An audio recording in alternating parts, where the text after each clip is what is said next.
सौर मंडल में किसी भी ग्रह का सबसे बड़ा उपग्रह है। हमारे चंद्रमा से 1.5 गुना बड़ा, यानी आकार में बुध ग्रह से भी विशाल।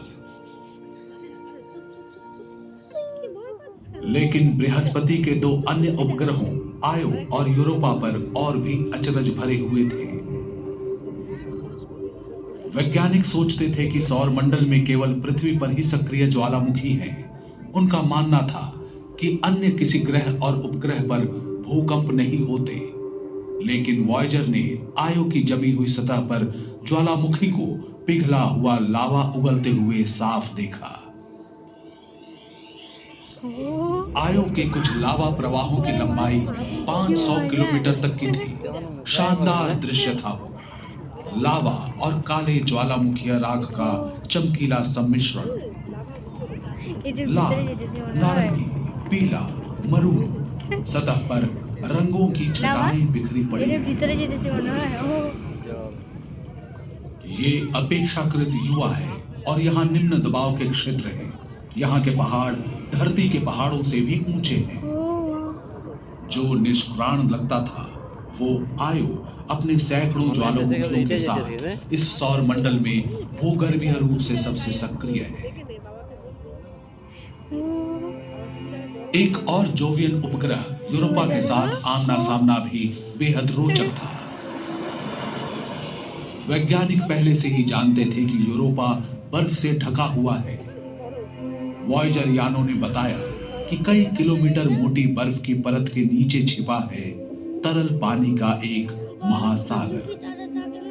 वास्तव में यूरोपा में पृथ्वी की तुलना में कहीं अधिक पानी है, लगभग 2 या 3 गुना ज्यादा।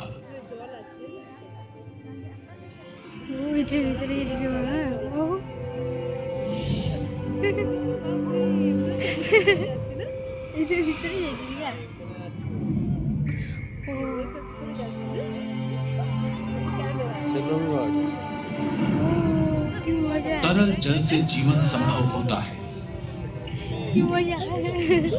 क्या ऐसा हो सकता है कि यूरोपा के छिपे हुए समुद्रों में भिन्न ग्रही जीवन विकसित हो गया हो?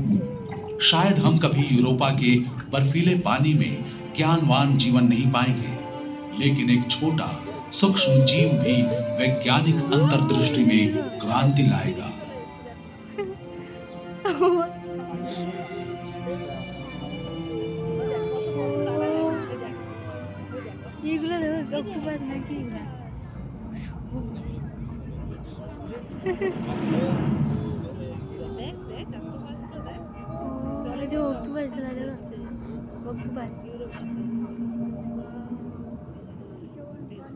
वॉयेजर की यात्रा पथ में बृहस्पति अभी पहला ही ग्रह था।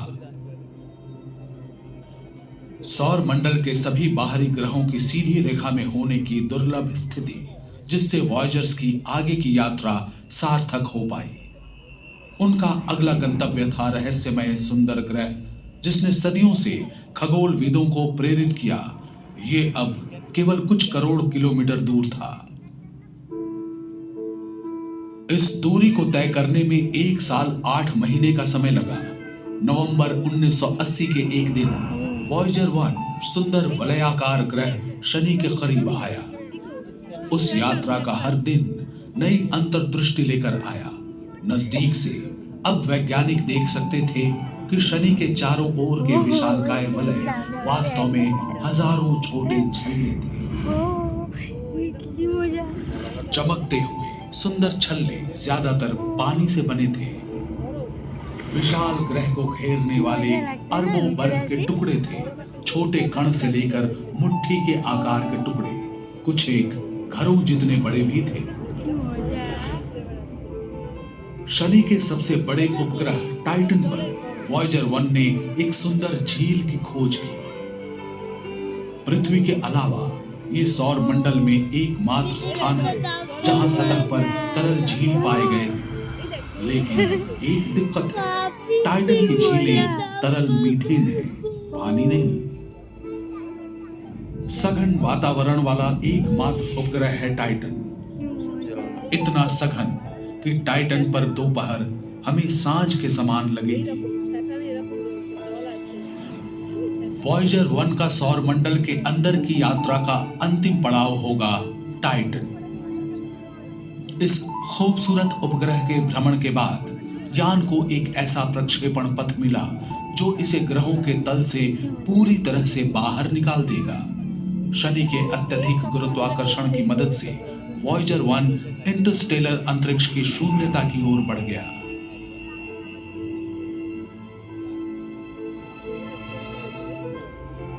वॉयजर 2 ने उसका अनुसरण नहीं किया।